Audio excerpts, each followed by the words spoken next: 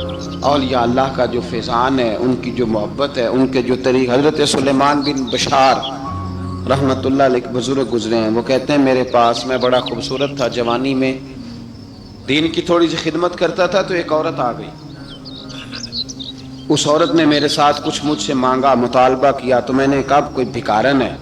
میں نے جب اس نے نقاب اوڑھا ہوا تھا، جب میں نے اس کی طرف پیسے دینے کے لیے، خیرات دینے کے لیے کوئی چیز بڑھائی، تو اس نے چہرے سے کپڑا ہٹایا، میں نے نظر جھکا لی، کہنے لگی سلیمان میرا رنگ روپ تو دیکھ، میں کتنی خوبصورت ہوں، میں تیری محبت میں گرفتار ہو گئی، خدا را میں اپنے آپ کو تیرے حوالے کرتی ہوں۔ آپ فرماتے ہیں جب اس کے نیت اور ارادے میں اور لفظوں میں میں نے فطور دیکھا، تو میں استغفر اللہ پڑھتا وہاں سے بھاگ گیا، اتنا دوڑا کہ میں بصرہ سے باہر نکل گیا، شہر سے ہی باہر آ گیا، عورت سے دوڑ رہا ہے، مرد نوجوان خوبصورت۔ فرماتے ہیں عشاء کی اذانیں ہو رہی تھی، نماز پڑھ کے میں مسجد میں سو گیا، تو مجھے حضرت یوسف علیہ السلام کا دیدار ہوا۔ جناب یوسف کہتے ہیں میں حضور کا غلام اور غلاموں کا غلام اور صدیوں بعد کا غلام، تو جناب یوسف علیہ السلام میری خواب میں آئے اور کہنے لگے اٹھ جوان میرے سینے سے لگ، یار تو نے تو نبی پاک کا امتی ہو کے وہ کام کیا ہے جو میں نے نبی ہو کے کیا تھا۔ اب کام حضرت یوسف والا کیا تھا نا، تو صدیوں اور سالوں اور مہینوں کا فاصلہ بن سکا، تو وہ آ گئے۔ مسئلہ یہ ہے کہ شکوک و شبہات والی زندگی نقصان دیتی ہے۔ حضرت ہمارے سلسلہ مقدسہ میں ایک سلسلہ علویہ ہے جو اعلیٰ حضرت فاضل بریلوی کو حاصل تھا، شاہ عبدالعزیز صاحب محدث دہلوی رحمۃ اللہ تعالیٰ علیہ نے بڑا لکھا مولا علی کی شان پہ، حضرت علی پہ کلام، ان کا ذکر، ان کے تذکرے اس قدر فنا ہو گئے کہ ہر وقت ذکر علی کرتے۔ فرماتے ہیں مجھے خواب میں حضرت علی کا دیدار ہوا، انہوں نے مجھے بیعت فرمایا اور مجھے اپنے سلسلہ مبارکہ میں اجازت دی۔ تو شاہ صاحب رحمت اللہ علیہ فرمایا کرتے تھے کہ میں نے وہ بہت کم لوگ ہیں جن کو پھر ان میں بیعت فرمایا جاتا ہے، تھوڑے چند لوگ، اور ان کو سلسلہ مبارکہ میں اس میں چند لوگ ہیں، اعلیٰ حضرت کے بعد شاہ علیہ رسول ہیں، شاہ علیہ رسول کے بعد شاہ عبدالعزیز محدث دہلوی ہیں، وہ ڈائریکٹ مولا علی شیر خدا سے بیعت۔ تو مطلب یہ ہے کہ کام شکوک و شبہات سے نکلیں۔ قرآن نے کہا لا ریب فی، قرآن میں شک البتہ وَإِن كُنتُمْ فِي رَيْبٍ مِّمَّا نَزَّلْنَا عَلَىٰ عَبْدِنَا، بندے کچھ شک کرتے ہیں، اگر انہیں شک ہو تو وہ اس طرح کریں کہ فاتوا بسورۃ من مثلی، پھر اس کی مثل ایک صورت لے کے آئیں، اور وَادْعُوا شُهَدَاءَكُم مِّن دُونِ اللَّهِ إِن كُنتُمْ صَادِقِينَ، سارے بے شک اپنے حمایتی بلا لیں اگر وہ سچیں۔ شک والی دنیا سے باہر نکل آئیں، حقیقت والی دنیا کو قبول کریں۔ شکوک و شبہات کا ازالہ نہیں ہوتا، شک دوسرے شک کو جنم دیتا ہے، نقص دوسرے نقص کو جنم دیتا ہے، غلطی دوسری غلطی کو جنم دیتی ہے، اور انسان جب تک شکوک کی، میں نے آپ کو کہہ دیا کہ ہر گھر بس سکتا ہے، ہر گھر، ہر عورت کے صحیح ہونے کی امید ہوتی ہے، پر جس بی بی کو اپنے خاوند کے کردار پہ شک ہو وہ بی بی کبھی مطمئن نہیں ہوتی۔ ہر گھر بس جاتا ہے، لیکن جس خاوند کو اپنے بیوی کے کردار پہ شک ہو جائے اس کا کبھی اس کے ساتھ سلوک مخلصانہ۔ شکوک والی زندگی بیماروں کی زندگی ہے، شکوک والی زندگی بیماروں کی زندگی، کمزوروں کی زندگی، بزدلوں کی زندگی۔ اس لیے حقیقت والی چیز جب تک آپ کے پاس کوئی چیز کلیئر ہو کے نہیں آتی، شریعت اسلامیہ نے بہتان کی سزا رکھی ہے 80 کوڑے، پتہ ہے آپ کو؟ جس نے ایسے ہی بہتان لگا دیا، دلیل ہی کوئی نہیں، ایسے ہی کہہ دیا کہ جی وہ مجھے شک ہے، جی انہوں نے ایسے کیا، فرمایا اسے کوڑے مارو، شک کی بنیاد پر بہتان ترازی کرتا ہے، کوڑے کی سزا رکھی، 80 کوڑے مارو اس ظالم کو۔ یہ شک کر رہا ہے اس کو جب اس کے پاس دلیل ہی کوئی نہیں۔ یہاں بڑے بندے ہیں بات کر دیتے ہیں، کہتے ہیں جی وہ ایسا ہوا ہوگا، میں نے ایسا دیکھا تھا، ہوگا، کیا تھا، ممکن ہے، تو یہ شکوک ہے۔ اس شکوک یہ سامنے والے کا کچھ بھی نہیں بگڑتا، اس بیچارے کا کیا بگڑنا ہے۔ یاد رکھیں بڑی خوبصورت بات یہاں حضرت عبداللہ ابن مسعود کی آپ فرمایا کرتے تھے جب کسی بندے پر بندے شک کرتے ہیں اور ناجائز شک کرتے ہیں اللہ اس کی عزتوں میں اضافہ فرما دیتا ہے، اللہ اسے شان عطا کرتا ہے۔ اپنی زندگی کو بیماریوں سے نکالنے، یہ روحانی بیماری ہے شک، اس سے باہر آنا، یہ ظلم ہے۔ اولیاء پہ بھی شک، صوفیاء پہ بھی شک، علماء پہ بھی شک، ہر بندے پہ شک، کوئی صحیح نہیں، سارے غلط، میں اکیلا صحیح۔ اس شک سے باہر آ جائیں، یہ نفسیاتی مریض بنا دے گا، بے سکون کرے گا، بے قرار کرے گا۔ اللہ تبارک و تعالیٰ نے نا ہمارے محبوب کریم علیہ السلام کو دنیا میں بھیجا تو فرمایا یا ایھا الناس قد جاءکم برہان من ربکم، اے لوگو تمہارے پاس تمہارے رب کی دلیل آ گئی۔ اللہ تبارک و تعالیٰ نے محبوب پاک علیہ السلام کو سراپا دلیل بنا کے بھیجا۔ باقی انبیاء کرام علیہ السلام کے پاس بھی اپنی نبوت کے دلائل کے طور پر بے شمار معجزات تھے، اور حضور کریم علیہ السلام کے تو پورے وجود کو ہی اللہ نے معجزہ بنایا۔ اور نبی پاک صلی اللہ تعالیٰ علیہ وآلہ وسلم کی نبوت کی دلیلیں، حضور کے رسالت کے مستحکم دلائل جگہ جگہ آپ کو ملیں گے۔ سب سے پہلی چیز تو یہ سمجھنے والی ہے کہ نبی پاک علیہ السلام نے جس چیز کو سب سے پہلے اپنی نبوت کی دلیل کے طور پر بیان فرمایا وہ حضور کا کردار ہے، سیرت ہے، عمل ہے، حضور کا لوگوں کے ساتھ رویہ ہے۔ نبی پاک علیہ السلام کی تبلیغ کے 3 دور ہیں۔ ایک تو حضور نے اپنے قول سے تبلیغ فرمائی، تو 40 سال کی عمر سے محبوب نے اعلان فرمایا اور تبلیغ کی، اور ایک نبی پاک صلی اللہ تعالیٰ علیہ وسلم بالواسطہ حضور کی تبلیغ ہے جو آج تک جاری ہے۔ امت کے علماء، مشائخ، مبلغین حضور کے دین کو آگے پھیلا رہے ہیں، تو دراصل یہ بھی تبلیغ رسول پاک علیہ السلام ہی کی تبلیغ۔ اور ایک حضور کی تبلیغ کا دور ہے، حضور کی پیدائش سے لے کر ولادت مبارکہ سے لے کر حضور علیہ السلام کے اعلان نبوت تک۔ اس دوران نبی پاک نے جو تبلیغ فرمائی ہے وہ اپنے کردار سے فرمائی۔ عرب کا وہ معاشرہ جو بڑا میلا کچیلا گدلا ہو چکا تھا، جس کے اندر سراسر مادہ پرستی کا زور تھا، جس کے اندر لوگ انسانوں کی خرید و فروخت کرتے تھے، جس کے اندر بیٹیوں کو زندہ دفن کر دیتے تھے، جس کے اندر جو آدمی جتنا زیادہ مضبوط ہوتا تھا اتنا زیادہ لٹیرا بن جاتا تھا، اس معاشرے کے اندر رسول کریم علیہ السلام نے 40 سال گزارے، اور اس طرح گزارے کہ جو بیگانے بھی تھے وہ بھی کہا کرتے تھے یہ صادق ہے، یہ امین ہے۔ اور جب حضور نے اعلان نبوت کیا تو فرمایا، یہ قرآن مجید کے لفظ ہے، فرمایا فَقَدْ لَبِثْتُ فِيكُمْ عُمَرًا مِّن قَبْلِهِ أَفَلَا تَعْقِلُونَ، میں تمہارے بیچ عمر کا ایک حصہ گزار چکا ہوں، تمہیں عقل نہیں ہے، شعور نہیں ہے۔ نبی کریم علیہ السلام نے اپنے کردار کو، اپنے عمل کو اپنی نبوت کی دلیل کے طور پر بیان فرمایا۔ وہ تو حضرت حلیمہ بھی فرماتی ہے نا، جب میں نبی کریم علیہ السلام کو اپنے گھر لے گئی تو میرا اپنا بچہ بھی دودھ پیتا تھا، 2 میرے بیٹے ہو گئے، ایک میری یہ نسبی اولاد اور حضور میری رضائی اولاد۔ تو کہتی ہیں جب میں کریم محبوب علیہ السلام کو اپنے سینے سے لگاتی تھی تو حضور میرے ایک پستان سے دودھ پیتے تھے اور دوسرا اپنے بھائی کے لیے چھوڑ دیا کرتے۔ یہاں سے رسول کریم علیہ السلام نے کردار کے ذریعے تبلیغ اور پھر اعلان نبوت سے پہلے ایک تنظیم عرب کے جوانوں پر، عرب کے سرداروں پر مشتمل بنائی گئی، جس میں نبی کریم علیہ السلام نے بڑا حصہ لیا سرکار نے، اور بڑے اہم لوگوں کو شعور حضور نے عطا فرمائے۔ وہ اس جماعت کا فیصلہ تھا کہ ہم سارے جوان، سارے بڑے لوگ ملیں گے، یہ حضور کے اعلان نبوت سے پہلے کی بات ہے، ہم بڑے لوگ ملیں گے، کسی بڑے کو کسی چھوٹے پر ظلم نہیں کرنے دیں گے، کسی آدمی کو کسی غریب کا حق نہیں کھانے دیں گے۔ حضور علیہ السلام نے نا اپنی کردار سے، اپنے عمل سے، اور آپ کا جو عمل ہوتا ہے نا وہ اصل ہوتا ہے، ایک ہوتا ہے آپ کوئی بات کرتے ہیں اور ایک ہوتا ہے کہ آپ کوئی عمل کرتے ہیں۔ آپ جب عمل کرتے ہیں تو عمل کے ذریعے بھی لوگوں تک بات پہنچتی ہے کہ دراصل آپ کا اٹھنا بیٹھنا چلنا پھرنا کیا ہے۔ میرے رسول کریم علیہ السلام کا اٹھنا بھی ایک نبی کا، بیٹھنا بھی ایک نبی کا، بات کرنا بھی ایک نبی کا، معاملات زندگی کرنا بھی ایک نبی کا، لین دین کرنا بھی ایک نبی کا۔ ایک شخص کہتے ہیں میں نے اعلان نبوت سے پہلے حضور علیہ السلام سے کوئی چیز خریدی تھی اور میں نے عرض کیا تو آپ یہاں تشریف رکھیں، میں پیسے لے کے آتا ہوں، میں 3 دن کے بعد آیا۔ دیکھو یہ بات کرنی کتنی آسان ہے، بولنی کتنی آسان ہے، پر 3 دن یہاں میرے بھائی کو کسی شخص کو 2 گھنٹے انتظار کرنا پڑ جائے تو لوگ کہتے ہیں الانتظار وشد من القتل، یہ تو قتل سے زیادہ تکلیف والا معاملہ ہے منتظر رہنا کسی کا۔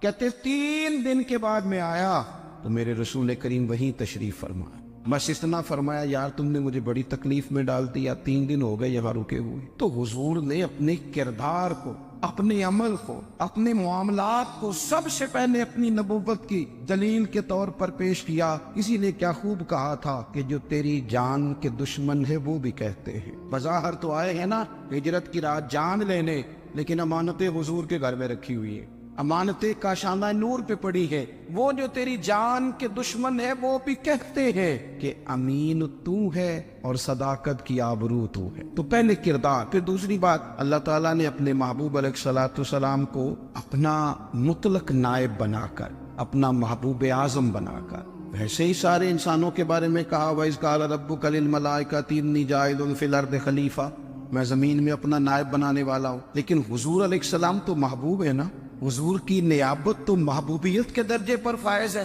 تو رسول پاک کو رب کریم نے اس طرح کا بنا کے بھیجا کہ حضرت عبداللہ ابن رواحہ رضی اللہ تعالیٰ عنہ بیان فرماتے ہیں کہ اگر حضور کوئی معجزہ نہ بھی دکھاتے، نبی کریم علیہ السلام سے کوئی اعجاز لوگ نہ بھی دیکھتے، تو محبوب کا تو چہرہ ہی اس طرح کا تھا، لوگوں نے دیکھتے جانا تھا اور کلمہ پڑھتے جانا تھا۔ لیکن باوجود اس کے میرے رسول پاک کا اعجاز یہ ہے، کمال یہ ہے کہ حضور کبھی اشارہ کر دیں تو چاند 2 ٹکڑے ہو جائے، کبھی دعا مانگ دیں تو ڈوبا ہوا سورج واپس آ جائے، کبھی محبوب گزرنے لگے تو پتھر آپ پر سلام پڑے، کبھی حضور پہاڑ پر چڑھ جائے تو پہاڑ وجد میں آ کر جھومنے لگے، محبوب کا کبھی نماز پڑھاتے ارادہ بن جائے تو اللہ تعالیٰ قبلے کا رخ ہی تبدیل فرما دے۔ کیا خوبصورت سوچ ہے اور کیا نظریہ دیتے ہیں بریلی کے امام، فرماتے اجابت کا جوڑا عنایت کا صحرا دلہن بن کے نکلی دعائے محمد، اور اجابت میں جھک کر گلے سے لگایا پڑی ناز سے جب دعائے محمد،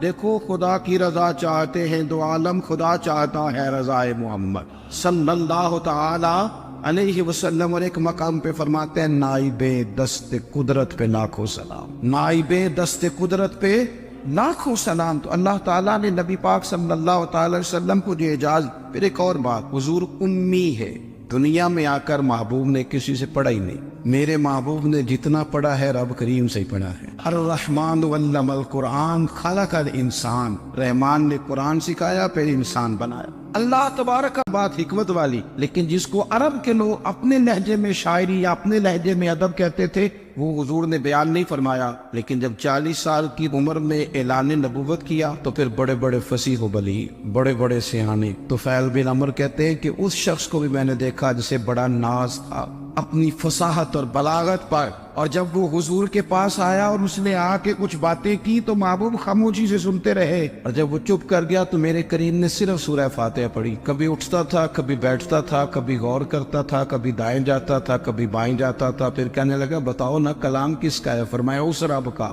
اس رب کا، اس رب کا جس کا میں رسول بن کے آیا ہوں۔ نبی کریم صلی اللہ تعالی علیہ وسلم امی ہے، لیکن حضور نے کائنات کے رازوں سے پردے ہٹا دیے، نبی کریم نے جینے کے سلیقے بتا دیے، حضور نے ہر شخص کو اس کے مقصد حیات سے آگاہ کر دیا۔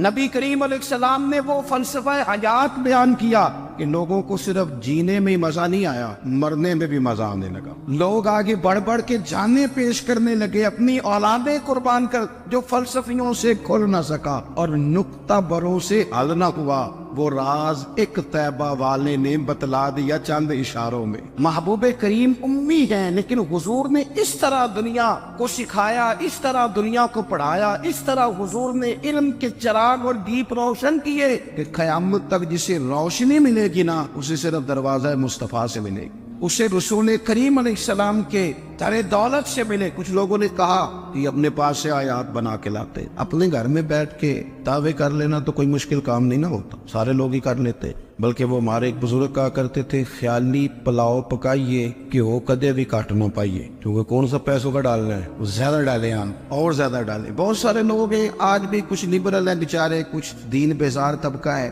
وہ کہتے ہیں جناب ہمیں تو جدید باتیں بتائیں، ہمیں تو نئے اسلوب کے مطابق لے کے چلے، ہمیں تو او بھائی سن، میرے نبی پاک علیہ السلام نے فرمایا میرا قرآن کبھی پرانا نہیں ہو، اسے پڑھ کے دیکھ، اس کی جدت کا حسن دیکھ، یہ تو کھلا ہوا باغ ہے. تو ایک دفعہ اس کے قریب آئے گا تو خوشبو ملے گی، دوسری دفعہ آئے گا تو اس سے زیادہ تازی ملے گی. ایک دفعہ پھل کھائے گا تو مزیدار ہوگا، اور دوسرا کھائے گا ہو سکتا ہے شکل ملتی جلتی ہو لیکن ذائقہ بڑا نرالا ہوگا. تو تو صحیح نا. جب کچھ لوگوں نے کہا یہ خود سے بنا کے آیات لاتے ہیں تو فرمایا وَإِن كُنتُمْ فِي رَيْبٍ مِّمَّا نَزَّلْنَا عَلَىٰ عَبْدِنَا فَأْتُوا بِسُورَةٍ. اگر تمہیں کوئی شک ہے اس میں جو ہم نے اپنے بندہ خاص میں نازل کیا ہے تو تم بھی اس جیسی ایک آیت بنا کے لاؤ. اور چلو چیلنج کھلا دے دیا، فرما وَادْعُوا شُهَدَاءَكُم مِّن دُونِ اللَّهِ. اللہ اور اللہ والوں کو چھوڑ دو، تفسیری ترجمہ عرض کر رہا ہوں، یعنی صحابہ کو چھوڑ دو، حضور کے ماننے والوں کو چھوڑ دو، باقی ساری دنیا کے کافر اکٹھے ہو جاؤ، ایک آیت بس قرآن جیسی لے کے آؤ، ایک آیت لے کے آؤ. ان کنتم صادقین، اگر تم سچے ہو. جوانوں سنو، کہا ایک آیت. اور یہ چیلنج آج تک قرآن مجید کا موجود ہے، آج تک. وَإِن كُنتُمْ فِي رَيْبٍ مِّمَّا نَزَّلْنَا عَلَىٰ عَبْدِنَا فَأْتُوا بِسُورَةٍ مِّن مِّثْلِهِ. تم قرآن کے مقابلے کی ایک صورت لے کے آؤ اور سارے حمایتی اکٹھے کر لو اپنے. ان کنتم صادقین، اگر تم سچے ہو. جواب تو ادھر سے آنا تھا نا، لیکن کائنات کے رب نے جواب بھی خود دیا. فرمایا فَإِن لَّمْ تَفْعَلُوا وَلَن تَفْعَلُوا. اگر تم نہ لا سکے، اور فرمایا تم لا سکتے بھی نہیں، نہ خنجر اٹھے گا نہ تلوار تم سے، یہ بازو میرے آزمائے ہوئے. وَلَن تَفْعَلُوا، تم لا بھی نہیں سکتے. فَاتَّقُوا النَّارَ الَّتِي وَقُودُهَا النَّاسُ وَالْحِجَارَةُ. پھر اس آگ سے ڈر جاؤ جس کا ایندھن آدمی اور پتھر ہے. اُعِدَّتْ لِلْكَافِرِينَ، بنائی کافروں کے لیے. مومنوں کے لیے تو رب نے جنت بنائی ہے. اُعِدَّتْ لِلْكَافِرِينَ، یہ دوزخ اللہ نے کن کے لیے بنائی ہے؟ اُعِدَّتْ لِلْكَافِرِينَ، کہتے ہیں کافر کے لیے بنایا. تو اللہ تبارک و تعالیٰ نے میرے رسول پاک صلی اللہ تعالیٰ علیہ وسلم کو وہ کتاب عطا فرمائی، اور پھر حضور کی فصاحت و بلاغت، معرفت. دیکھو، ایک ہوتا ہے گھنٹوں باتیں کرنا، ایک ہوتا ہے کئی والیم پر مشتمل، کئی جلدوں پر مشتمل کتب کا لکھنا، اور ایک ہوتا ہے کسی بندے کا ایک بات کرنا اور سامنے والے کی طبیعت کو اتنا جگا دینا کہ اگلی بات فوراً ہی اس کی سمجھ میں آ جائے. اور حضور نہ کسی کی انا کو نہیں جگاتے. ہم بعض اوقات کسی سے خطاب کرتے ہیں، بات کرتے ہیں تو سامنے والے کی انا کو جگا دیتے ہیں، ٹھیس پہنچاتے ہیں. وہ کہتا چل کر تگڑا ہو جائے، میں بھی آیا. حضور انا نہیں جگاتے تھے، میرے نبی پاک ضمیر جگاتے تھے تاکہ وہ شخص فیض حاصل کر سکے، اسے کچھ ملے. نبی کریم کا جو انداز تکلم ہے وہ اس طرح کا ہوتا تھا کہ انسان خود بخود کھل اٹھتا تھا کہ مطلب یہ بات ہونے کیا لگی ہے، مطلب حضور کیا فرمانے لگے. نبی کریم صلی اللہ تعالی علیہ وسلم، ایک دن محبوب کریم نے صحابہ کے دیے حضور کی فصاحت و بلاغت دیکھے. فرمایا محبوب نے کتنا نادان ہے وہ شخص جو اپنے ماں باپ کو گالی دے. کھلی ہو گئی لوگوں کی آنکھیں، کان کھڑے ہو گئے کہ یا رسول اللہ، کون ایسا بدبخت ہے جو ماں باپ کو گالی دے گا. اب جب سوالات ذہنی سطح پر پوری طور پر ابھر گئے نا، تو اب رسول کریم نے بات سمجھائی. یہ ہے فصاحت و بلاغت، تیرے آگے ہیں یوں دبے نچے. فصحا عرب کے بڑے بڑے، کوئی جان منہ میں زبان نہیں بلکہ جسم میں جان نہیں. یا رسول اللہ، کون ایسا نالائق ہے جو ماں باپ کو گالی دے. اب جب ذہنی سطح یہاں تک ابھر آئی تو اب حضور نے سمجھایا، اور میں جب تم کسی کے ماں باپ کو گالی دو گے نا تو وہ بھی تو جواب میں تمہارے ماں باپ کو دے گا نا. تو فی نفس ہی یہ تم نے خود ظلم کیا ہے اپنے ماں باپ. کیوں تم نے ایسا لہجہ اختیار کیا کہ جس سے سامنے والے کی انا جاگ جائے اور وہ تمہارے مقابلے میں آ کر کے کھڑا ہو جائے؟ کیوں تم نے اس طرح کے انداز اختیار کیے کہ جس سے سامنے والا بھی سارے پنجے کھڑے کر کے باہر نکل آئے اور کہے آ جاؤ پھر میں بھی میدان میں حاضر ہوں؟ رسول کریم کی فصاحت، بلاغت دیکھیں نا. حضور 2-4 جملوں میں ساری بات سمجھا جاتے. ایک حدیث پاک اگر ہماری سمجھ میں آ جائے، ایک روایت، نبی پاک صلی اللہ تعالی علیہ وسلم نے فرمایا خوبصورت مسلمان وہ ہے جو بے مقصد باتوں کو چھوڑ دے. لو، اس سے پوری زندگی سجائی جا سکتی ہے ایک جملے سے. کوئی لمبی چوڑی باتوں میں جانے کی ضرورت نہیں. کہا خوبصورت مسلمان یہ ہے جو بے مقصد باتوں کو چھوڑ دے، نا یعنی باتوں کو. کیا کہتے ہیں ہمارے دیہات کے لوگ، جڑے پنڈ جانا نہیں وہ راہ پوچھنے دی. لیکن آج کل لوگ باز آندے، یعنی جس بات کا بالکل تعلق نہیں نا وہ بات بھی کرتے جاتے، جس کا شعبہ ہی نہیں وہ بھی چھلانگ لگا کے اس میں آ جاتا ہے. ہم اپنا وقت ضائع کرتے، اپنی صلاحیتیں ضائع کرتے، اپنا نقصان کرتے. ہم اپنا کام صحیح کر کے نہیں کرتے اور دوسری ساری دنیا کو ٹھیک کرنا چاہتے ہیں. وہ بھائی آپ جس جگہ جس شعبے سے تعلق رکھتے ہیں آپ اپنے معاملات میں مضبوطی پیدا کریں. حضور نے اپنی فصاحت کے ساتھ، بلاغت کے ساتھ لوگوں کو قائل کیا، اور قرآن مجید کی تاثیر کا یہ اثر میرے کریم رسول نے دکھایا کہ رات کو جب حضور بیٹھ کے قرآن پاک پڑھتے تھے نا، جب یاسین والے نبی خود یاسین کی تلاوت کریں، جب طٰہٰ والے محبوب خود طٰہٰ کی تلاوت کریں، غور کرو نا، جب مدثر والے محبوب خود ان جملوں کو ادا کریں، یعنی جن کی